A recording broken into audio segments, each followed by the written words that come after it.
अखेर बोगस उपसूचनांचा चौकशी समितीचा अहवाल जनतेपर्यंत आणला गेला तर खरा, परंतु दोषी फक्त प्रवीण जैन, बाकी सगळे निर्दोष असा अहवाल आयुक्तांकडनं बनवून घेत थंड डोक्यानं भाजपने गेम प्लॅन फिरवला आहे. लोकांच्या विस्मरणात हे प्रकरण कसं जाईल याची जी खबरदारी घेतली गेली त्याची कहाणी फारच चक्रावून सोडणारी आहे. नमस्कार, मी विजय जगताप. सत्ताधारी भाजपनं थंड डोक्याने कशी चाल खेळली हे आज आपण पाहणार आहोत.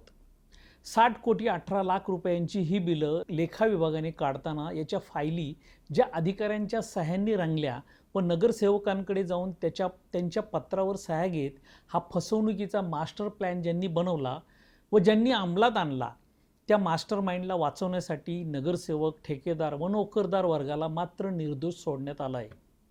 चौकशीत साधं त्यांचं नाव देखील नाही. जैन यांना फक्त बळीचा बकरा बनवण्यात आला असून थोडक्यात जैन यांनी हवेत बिलं काढून छूमंतर केल्यासारखं काम केलंय असंच या अहवालात दाखवण्यात आलं आहे. मुळात हा प्रकार उभ्या जन्मात उघडकीस आलाच नसता, परंतु आपल्या अधिकाऱ्यांना बायपास करून बोगस उपसूचना सादर करत परस्पर हे कांड केल्याची बाब स्थायी समिती अध्यक्ष अभिषेक बारणे यांच्या लक्षात आली. त्यांनी या गोष्टीचा भांडाफोड केला व लेखा विभागाचे प्रवीण जैन यांच्यावर गुन्हा दाखल व्हावा व त्यांनाच फक्त अटक व्हावी अशी मागणी आयुक्तांकडे केली. वास्तविक अभिषेक बारणे यांना होणारी वेदना समजण्यासारखी होती. आपलीच सत्ता आहे, आपल्याच पक्षाच्या काही चाणक्यांनी हा फ्रॉड केला आहे हे माहीत असूनही त्यांनी विरोधकांच्या व जनतेच्या दरबारात मात्र जैन कसे भ्रष्ट आहेत, जैनच कसे आरोपी आहेत याची मांडणी केली.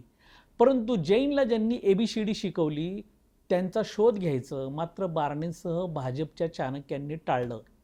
आयुक्तांकडे तक्रार झाल्यानंतर अखेर या प्रकरणी चौकशी समिती नेमली गेली. हे प्रकरण पक्षप्रतिमेच्या दृष्टीने शेकणार असल्याचं लक्षात येताच जैन यांना सक्तीच्या रजेवर पाठवण्यात आलं. तर जैन यांनीही आपल्यावरील आरोपांना उत्तर देताना लिपिक ते कनिष्ठ अभियंता, पुढे कार्यकारी ते मुख्य अभियंत्यांच्या आदेशाशिवाय मी बिल कसा काढू शकतो असा खुलासा केल्यानं हे मोठं रॅकेट असल्याचं उघडकीस आलं. जैन हे शासनाचे अधिकारी असल्याने ते दोषी, बाकी कोणीच नाही असा कांगावा सत्ताधाऱ्यांनी नंतर केला. चौकशी समितीच्या अहवालात हे बिल वाटप नियमबाह्य असल्याचं स्पष्ट झालं. दरम्यान दररोजच्या बातम्या व बदनामीने घायल झालेल्या सत्ताधारी भाजपने अंतिम चौकशीचा अहवाल थेट शासनाला पाठवावा असे आयुक्तांना सांगितलं. हे प्रकरण आपली पाठ सोडणार नाही म्हणून अखेर एकदाचा अहवाल मीडियाला काल सांगण्यात आला.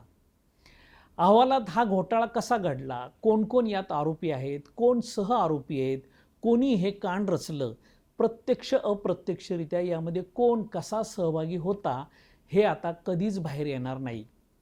बोगस उपसूचनांवर सह्या करणारे नगरसेवक, बिलांच्या फायली रंगवून प्रवीण जैनांकडे पाठवणारे महाभाग यांना उजेडात आणण्याचं पद्धतशीरपणे या अहवालात टाळलं आहे. आणखी काही दिवसांनी फार तर जैन यांची बदली झाल्याचं आपल्याला ऐकायला मिळेल. जनतेची शॉर्ट टर्म मेमरी असते, त्यानुसार सगळेच जण हा प्रकार विसरूनही जातील. परंतु थंड डोक्यानं पालिका लुटत असलेली ही टोळी कधीच समोर आणली जाणार नाही. थोडक्यात भाजपनं थंड डोक्यानं गेम प्लॅन सक्सेस करून दाखवला आहे. तुम्हाला काय वाटतं?